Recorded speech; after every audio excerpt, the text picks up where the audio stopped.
अस्सलाम वालेकुम। उम्मीद है कि आप खैरियत से होंगे।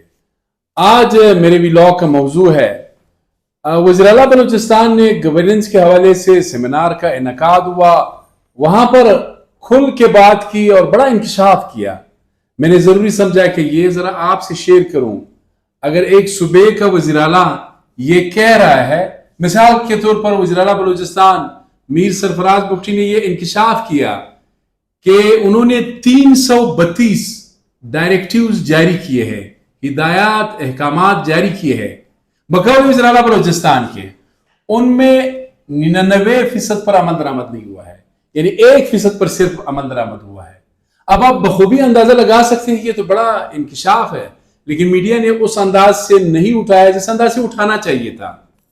आपको बताना चाहिए था कि एक सूबे का चीफ एग्जीक्यूटिव जो आईनी सरबराह है, इंतजामी सरबराह है, वो लीडर ऑफ द हाउस है, पूरा बलूचिस्तान आईनी तौर पर उनके कंट्रोल में है। वो ये कहता है कि 332 उन्होंने अहकामात जारी किए हैं, उनमें 99% पर अमल दरामद ही नहीं हुआ है। अब सवाल ये पैदा होता है कि बलूचिस्तान में क्वेटा शहर में या दूर दराज जो जिले हेडक्वार्टर्स है, तहसील हेडक्वार्टर्स है, यूनियन काउंसिल्स है, वहां पर एक आम आदमी की सुनवाई कैसे होगी जिसके पास कोई न इख्तियार है, न ताकत है, न रसाई है, न पैसा है? वो क्या करेगा? अगर एक सूबे का वज़ीर-ए-आला ये कह रहा है, इन अदर वर्ड्स बेबसी का इजहार कर रहा है कि जी ये गवर्नेंस की हालत है। वज़ीर-ए-आला साहब जब जाते हैं, गुज़श्ता रोज वो गए थे लोरलाई डिवीजन का, उन्होंने दौरा किया। 4 या 5 डिप्टी कमिश्नर साहिबान जो है वो मुअत्तल कर दिए गए। साथ ही वहां पे एक्सियन साहब CNW के जो और गैर हाजिर अमला था उनको भी सस्पेंड करने के अहकामात जारी किए हैं। गॉड ऑफ ऑनर दिया जाता है, गले में हार डाले जाते हैं। जब कहीं पे जाता है तो कमिश्नर, DPO, DC, तहसीलदार, थानादार ये सारे इस्तकबाल में खड़े होते हैं। अब बात ये हालत ये है, अच्छा जब वो कोई ऐलान करता है तो हम भी क्लैपिंग करते हैं। अगले रोज अखबारात में भी बड़ी बड़ी शह सुर्खियां होती है। चलो अखबारात में नहीं, सोशल मीडिया में सब कुछ होता है कि वज़ीर-ए-आला साहब ने ये ऐलान किया, वो ऐलान किया। अब अगर वो कहते हैं कि जी 99% अहकामात पर अमल दरामद ही नहीं होता है, तो फिर सवाल ये है आम लोग कहां जाए? अगर आपके अहकामात पर अमल दरामद नहीं होता है, फिर एक बेकार डेरबुगटी आपके आबाई इलाके का जो बासी है वो कहां जाएगा? अगर उसके साथ कोई बेइंसाफी होती है, वो दादरसी के लिए, कंपेंसेशन के लिए कहां जाएगा? चलो फिर तो लोग जानते हैं फाइल्स को तो कोई लोग ट्रैकर्स लगा देंगे। ये जो सिविल सेक्रेटरीट के मुश्किल ऑफिसेज है, यहां से तो फिर भी कोई ना कोई रास्ता निकाल देंगे।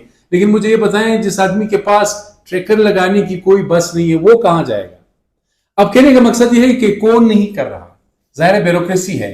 अब वज़ीर-ए-आला साहब आपसे फिर ये सवाल है कि क्या उन अफसरान के खिलाफ कार्रवाई की गई है जिन्होंने 99% डायरेक्टिव्स पर अमल दरामद नहीं किया है?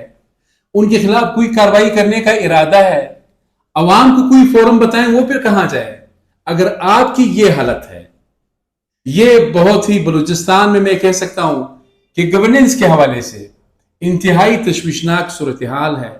वज़ीर-ए-आला साहब ने बड़े इंकशाफ भी किए कि एक खातून डिप्टी कमिश्नर रात को 10 बजे उनकी रिहायशगाह पहुंची ट्रांसफर पोस्टिंग के लिए। उन्होंने ये भी कहा कि जी सेक्रेटरी साहिबान जो है मिनिस्टर्स के घरों पे जाते हैं। गवर्नेंस के हवाले से सेमिनार में खासकर सेक्रेटरी SNJD आगा फैसल ने भी बड़ी खुल के बात की। उन्होंने कहा कि हर अफसर की ये ख्वाहिश होती है कि कम वक्त में ज्यादा से ज्यादा पैसा कमाएं। वो ये नहीं देखते हैं कि आवाम का क्या होगा, बल्कि वो वज़रा के घरों पर दस्तक देते हैं कि खुदारा मुझे कोई अच्छी पोस्टिंग दे। उन्होंने भी बड़ी खुल के बात की है। बातें बहुत ज्यादा है, दूसरे भी अफसरान थे, लेकिन जहन में यह सवाल और आपके जहन में यह सवाल, वज़ीर-ए-आला साहब कहते हैं कि 99% अहकामात पर, डायरेक्टिव्स पर अमल दरामद ही नहीं हुआ है, जाए तो कहां? लेकिन वही परवीन शाकिर का शेर है कि बात तो सच है मगर बात है रिसवाई की। अपने मेजबान सैयद अली शाह को इजाजत दीजिए। अल्लाह हाफिज।